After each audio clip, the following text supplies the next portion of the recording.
Donc nous allons maintenant quand même essayer de répondre à la première question, d'accord? Donc j'ai réécrit ici l'univers de notre expérience aléatoire. Comme je te le disais, c'était obtenir 1, obtenir 2, obtenir 3, etc., etc. Donc ça, chaque petite chose entre guillemets comme ça correspond à un événement. Et dis-toi qu'un événement, en probabilité, c'est quelque chose d'extrêmement concret, lié à ton exercice ou ton problème. Donc nous, notre événement, eh bien, quand on lance un dé, c'est forcément obtenir un nombre. D'accord? C'est ça l'événement qu'on obtient à l'issue de l'expérience aléatoire qu'est le lancer de dés. Ok? Donc maintenant, ce qu'on va essayer de faire, c'est de répondre à la question qui est déterminer la loi de cette variable aléatoire. Alors, on va y aller étape par étape. Déjà, on nous dit, je relis l'énoncé de l'exercice, que si on obtient 1, on va perdre 1 euro. Si on obtient 2 ou 3, on ne gagne rien. En fait, on gagne 0 euros. D'accord? Et si on obtient 4, 5 ou 6, on gagne 2 euros. Et on dit que x, eh bien, c'est la variable aléatoire qui correspond au gain possible. Alors peut-être qu'il va falloir redéfinir un petit peu notre univers. Cet univers reste bon, d'accord? Mais pour étudier la variable x, qui correspond non pas à l'obtention de nombres 1, 2, 3, 4, 5 ou 6, mais qui correspond, comme l'exercice l'indique, à des gains, d'accord? À des gains en euros, c'est-à-dire que quand tu obtiens 1 après le lancer de dés, ben, tu gagnes 1 euro. Et bien, les événements, finalement, l'univers va pas être composé de obtenir 1, obtenir 2, obtenir 3, il va être composé d'événements où on gagne ou on perd des euros. Donc il va falloir traduire notre univers U en un univers U' qui s'exprime en fonction d'événements liés à l'exercice. Parce que, bien sûr, l'expérience aléatoire est liée à un dé cubique, mais les événements finaux, c'est pas obtenir 1, 2, 3, 4, 5 ou 6, les événements finaux, c'est obtenir des euros. Donc, on va traduire en un deuxième univers qu'on va noter U', et finalement, les événements possibles, bien ce sont lesquels? C'est déjà perdre un euro. D'accord? Ça, c'est vraiment un premier événement possible. Perdre un euro. Et bien sûr, dans l'univers, c'est l'ensemble de tous les événements possibles. Donc il va falloir répertorier tous les événements possibles. Donc on a ça, perdre un euro, mais on a aussi quoi d'autre? Eh bien, si on obtient 2 ou 3, on gagne rien. Il y a aussi ne rien gagner. Donc ça, on va le mettre. Ne rien gagner. Ça, c'est un deuxième événement. Tu vois, il n'y en a pas tant que ça, tous les événements possibles. Ben là, ils se comptent sur les doigts d'une main, et en fait, ils sont même au nombre de 3. Puisque tu vas voir, il n'y a ne rien gagner, et enfin, si on obtient 4, 5 ou 6 à l'issue de notre lancer de dés, on gagne 2 euros. Donc ça, c'est le troisième événement possible. C'est tout. En fait, il n'y a que 3 événements possibles dans notre univers, dans notre nouvel univers qui est mieux adapté à l'exercice. D'accord? En fait, qui est adapté à la variable aléatoire que l'on va étudier. Qui, elle, ne correspond pas au numéro 1, 2, 3, 4, 5 ou 6, mais qui correspond au gain possible. Donc c'est pour ça, là, tu vois, ce sont des événements qui correspondent au gain. Donc voilà, le troisième événement possible, c'est eh bien, gagner 2 euros.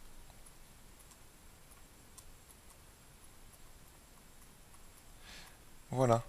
Donc maintenant, alors ce qu'il va falloir déterminer, c'est la loi de la variable aléatoire x. En fait, qu'est-ce que c'est qu'une variable aléatoire? Une variable aléatoire, donc grand X, c'est déjà une variable. C'est-à-dire que grand X va pouvoir prendre plusieurs valeurs. Ok? Et cette valeur, on nous dit qu'elle correspond au gain possible. Donc cette valeur, son unité, entre guillemets, comme en physique, ça sera des euros. D'accord? Puisque c'est des gains possibles. Et elle est aléatoire parce qu'elle est liée à notre expérience aléatoire de lancer de dés et d'obtention à partir des numéros 1, 2, 3, 4, 5 ou 6 de gains.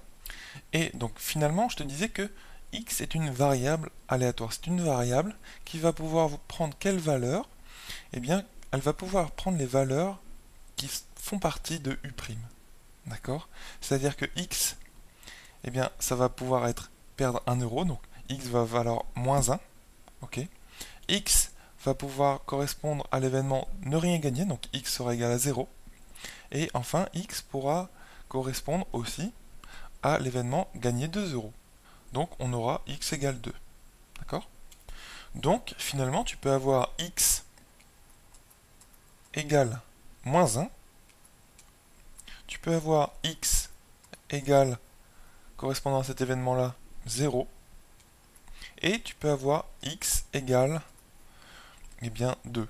Tout ça, ça se compte en euros. C'est-à-dire que l'unité de la variable x, c'est l'euro. Ok? Donc finalement, une fois que tu as répertorié tous les événements de l'univers, eh bien, la variable aléatoire va dépendre de chacun des événements. Elle va pouvoir prendre des valeurs pour chacun des événements et pas d'autres valeurs. D'accord? C'est ça la variable aléatoire. Si tu tombes sur l'événement perdre 1 euro, eh bien la variable aléatoire va valoir moins 1. D'accord? Parce que tu perds 1 euro. Si tu tombes sur l'événement ne rien gagner, eh bien la variable aléatoire va valoir 0 euros. Et enfin, si tu tombes sur l'événement à gagner 2 euros, eh bien la variable aléatoire vaudra 2 euros. Donc la variable aléatoire x, dis-toi que c'est quelque chose qui prend une valeur selon l'événement qui est dans l'univers. D'accord? Sachant que l'univers répertorie tous les événements possibles. Donc x ici ne peut prendre que les valeurs moins 1, 0 et 2 qui représentent en fait toutes les valeurs qu'il est possible de prendre dans ce jeu. D'accord? Puisqu'on ne peut pas gagner 3 euros dans ce jeu. On ne peut pas gagner 4. On ne peut pas perdre non plus 5 euros juste après un lancer de dés. Non. En fait, il n'y a que ces 3 événements qui sont possibles. Donc, seulement ces 3 valeurs-là qui sont possibles pour la variable aléatoire. D'accord? Mais on n'a pas encore répondu à la première question puisqu'il faut déterminer la loi de cette variable aléatoire x. Et qu'est-ce que ça veut dire la loi de cette variable aléatoire x? Eh bien, ça veut dire qu'il faut chercher la probabilité pour que cette variable aléatoire vale respectivement moins 1 euro, ou 0 euro, ou 2 euros. Donc il faut, pour chacune de ces valeurs de x, calculer la chance, la probabilité qu'on ait cette valeur de x. Donc finalement, la probabilité qu'on ait l'un de ces 3 événements. Donc ce qu'il faut étudier, c'est la probabilité d'avoir, dans un premier cas, donc p de x égale moins 1. C'est comme ça qu'on le note, puisque c'est la probabilité, toujours on parle de probabilité d'un événement, et probabilité de x égale moins 1, bah, ça correspond à cet événement perdre 1 euro, tu es d'accord? Et on va déterminer aussi la probabilité de l'événement x égale 0, qui correspond à l'événement ne rien gagner, et enfin la probabilité x égale 2, donc de l'événement x égale 2, qui correspond à gagner 2 euros. Mais comment calculer ces probabilités? Là est toute la question 1. Alors comment on va faire? Il faut étudier l'événement, la probabilité de chaque événement. Donc la probabilité de perdre 1 euro. Eh bien moi je relais l'exercice. Regarde, si on obtient 1, on perd 1 euro. Donc la probabilité de 1 euro, elle est égale à la probabilité d'obtenir 1 après un lancer de dés cubiques. Eh bien ça veut dire que, vu que la probabilité d'obtenir 1, je te disais que quand on a cet univers-là de lancer de dés et qu'on fait l'expérience aléatoire d'obtenir 1, 2, 3, 4, 5 ou 6, on avait dit que chaque événement, ici, obtenir 1, obtenir 2, obtenir 3, jusqu'à obtenir 6, est équiprobable. Ça veut dire que chaque événement, il y a la même probabilité pour qu'il se produise après un lancer de dés qui est cubique et non bipé. Donc équiprobable, ça veut dire que chaque événement a la même probabilité de se produire. Or, il y a combien de chances pour que on obtienne un 1? Eh bien, 1 sur 6. Puisqu'il y a 6 événements possibles, il faut que chaque probabilité soit la même. Donc, forcément, eh bien, ce sera 1/6 la probabilité de chaque événement de se produire dans cet univers. Donc ici, tu vas obtenir 1/6. D'accord? Tu vas obtenir 1/6 aussi pour obtenir 2. Voilà la probabilité d'obtenir un 2. Pareil, 1/6 pour 3, etc., etc.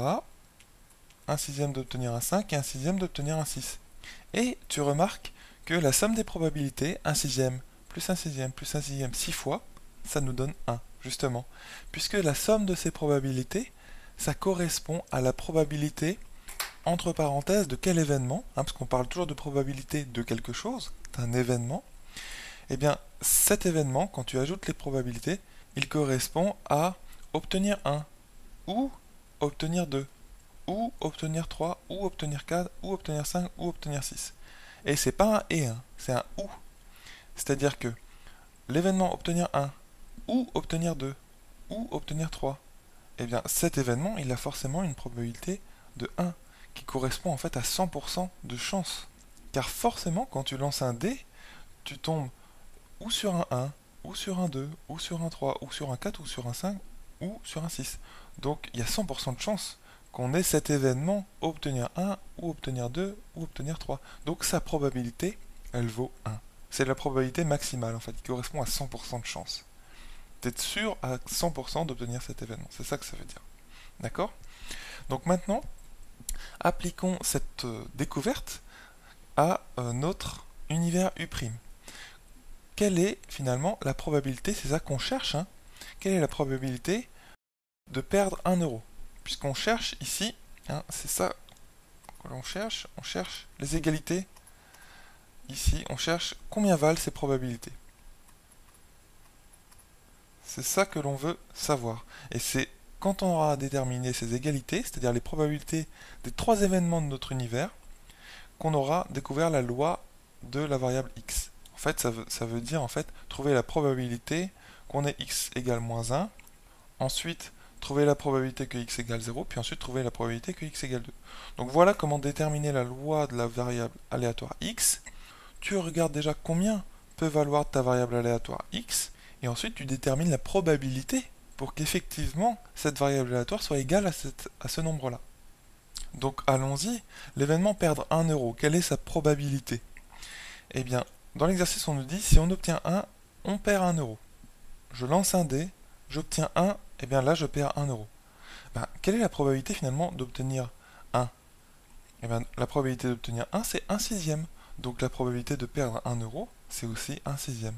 D'accord? Donc ici j'ai une première réponse qui est que P de x égale moins 1, c'est-à-dire que la probabilité, finalement, le dire oralement c'est beaucoup plus compréhensible, la probabilité de perdre 1 euro, que cette variable aléatoire soit de moins 1 euro, eh bien elle est de 1 sixième. Puisqu'elle est égale à la probabilité d'obtenir un 1 après le lancer de dés. D'accord? Donc maintenant que tu as compris ça, ça va être plus simple. Maintenant, on va s'intéresser à l'événement, donc ne rien gagner, c'est-à-dire à la probabilité d'avoir cet événement, donc la probabilité que la variable aléatoire soit égale à 0 euros. Et bien, dans l'exercice, on nous dit, si on obtient 2 ou 3, après le lancer de dés, on ne gagne rien. Donc, ça veut dire que cette probabilité d'avoir cet événement ne rien gagner, elle est égale à la probabilité d'obtenir 2 ou 3. Mais quelle est la probabilité d'obtenir 2 ou 3 après un lancer de dés? Eh bien, finalement, c'est 1 sixième plus 1 sixième. Et pourquoi on peut ajouter les probabilités 1 sixième plus 1 sixième d'obtenir 2 ou d'obtenir 3 comme ceci? En fait, c'est un petit peu plus subtil qu'il n'y paraît. Ça provient du fait que la probabilité, je vais le noter ici, de l'événement, hein, je te dis, on parle toujours de probabilité d'un événement, que cet événement se produise, et bien la probabilité de l'événement obtenir, eh bien, 2 ou 3, en fait, ici, c'est extrêmement important, le ou, d'accord, c'est pas 2 et 3, on peut pas d'ailleurs obtenir un 2 et un 3 quand on lance un seul dé. Donc, la probabilité d'obtenir 2 ou 3, c'est égal à la probabilité, en fait, d'obtenir un 2 plus la probabilité d'obtenir 3, donc je vais le noter P comme ça de 3, c'est un peu une façon rapide de le noter, donc c'est la probabilité d'obtenir 3, moins, il ne faut pas oublier ça, c'est très important, ça vient de ton cours, moins la probabilité d'obtenir 2 et d'obtenir 3, donc de l'événement obtenir 2 et obtenir 3. D'accord, donc je vais le noter très rapidement comme ceci, 2 et 3. Et la probabilité de cet événement, comme je viens de te le dire, elle est nulle, puisque quand tu fais un lancer de dés, tu ne peux pas obtenir à la fin 2 et 3, c'est pas possible. Tu obtiens soit l'un ou soit l'autre. Donc cette probabilité, la probabilité de cet événement, vu que cet événement il n'existe pas dans l'univers d'une expérience aléatoire correspondant à un lancer de dés, lancer d'un seul dé même d'ailleurs, eh bien, vu que l'événement obtenir 2 et obtenir 3 n'existe pas, sa probabilité, elle est nulle, 0. Donc, ici, c'est nul. Ce qui veut dire que l'événement obtenir 2 ou obtenir 3, donc cet événement-là, finalement, il correspond à la probabilité d'obtenir 2 plus la probabilité d'obtenir 3. C'est pour ça qu'on peut ajouter le 1 sixième plus 1 sixième. Tu vois, ça vient d'assez loin. Ce qui fait que la probabilité de ne rien gagner, qui est égale à la probabilité de l'événement obtenir 2 ou obtenir 3, eh bien est égale à 1 sixième plus 1 sixième. Voilà, donc 1 sixième plus 1 sixième, ben je calcule très rapidement, ça fait 2 sixièmes, et 2 sixièmes c'est 1 tiers. Voilà. Et d'où ça vient cette égalité ici? C'est une relation de cours qu'il faut vraiment connaître. Je vais la noter en dessous. En fait, la probabilité de l'événement A union B, et quand tu vois union en mathématiques, il faut penser à la conjonction OU, et quand tu vois inter A inter B, eh bien, il faut penser à un et. Donc, la probabilité de l'événement A ou de l'événement B, elle est égale à P de A, donc la probabilité qu'on ait l'événement A, plus la probabilité d'avoir l'événement B, moins, et ça faut vraiment pas l'oublier, la probabilité d'avoir à la fois l'événement A et l'événement B. Donc A inter B, ça se note comme ça. Donc c'est de cette relation très très importante ici à connaître que provient en fait cette égalité. P d'obtenir 2 ou 3, c'est égal à P d'obtenir 2 plus P d'obtenir 3 moins P, probabilité d'obtenir 2 et 3. Voilà, donc ici je t'ai fait un rappel très très important. C'est très important de connaître cette relation et de la comprendre, surtout. Donc c'est exactement ce qu'on applique ici. Donc finissons-en quand même avec cette loi de la variable aléatoire x. Il nous reste juste à déterminer P de x égale 2. Et P de x égale 2, c'est la probabilité. Donc essaie de traduire toujours en français ce que ça veut dire une P de x égale quelque chose. Ça se dit en français et tu vas beaucoup mieux le comprendre. Donc, P de x égale 2, ça veut dire probabilité qu'on ait l'événement gagné 2 euros. Donc la probabilité de gagner 2 euros.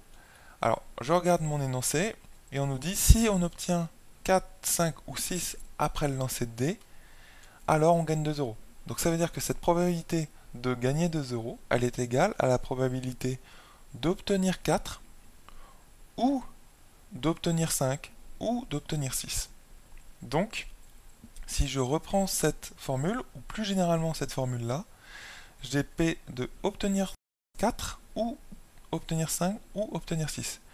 Et vu qu'on ne peut pas obtenir 4 et 5, ni 4 et 6, ni 5 et 6, etc., eh bien, on a que la probabilité d'obtenir ou 4 ou 5 ou 6, c'est finalement 1 sixième, plus 1 sixième, plus 1 sixième.